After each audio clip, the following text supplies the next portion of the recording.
Pekný deň, milí priatelia. Tak vás tu opäť vítam pri našom múre nárekov denníka N.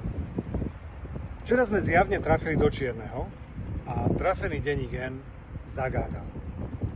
Pristihli sme totiž denník N a jeho redakciu, ako spracúvala informácie a postupuje ich progresívnemu Slovensku, aby mohli robiť tlačové konferencie a pokúsili sa dostať z tej šlamastiky, v ktorej sa nachádzajú, keď sa ukázalo, že čerpajú dotácie zo štátu na svoje vlastné osobné potreby a dokonca kradnú eurofondy a následne sú exekuovaní.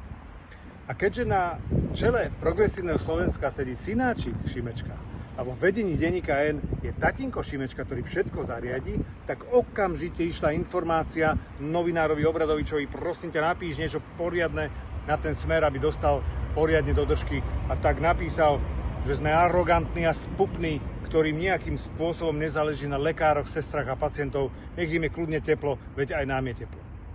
Len pravda je presne iná. Práve systémové riešenie, ktoré sme prijali, aby sme obnovili, postavili a zrekonštruovali mnohé nemocničné zariadenia, je v skutočnosti pravdou. Nie len Martin, Bystrica, Prešov alebo Bratislava, ktorú sme rozostávali, alebo rekonštrukcie Popradu či Ružomberka, svedčia o tom, že toto je prioritná úloha. No viete, ale sme zvyknutí na kritiku. Vždy, keď sme niečo stávali, osobitne pre Bratislavu, sme boli kritizovaní. Pamätám si veľmi dobre, ako sme vytrhli z rúk súkromníka Národné divadlo. Po tom, čo ho liberálno-pravicová do tých rúk odovzdala, a následne sme ho dostávali a otvorili.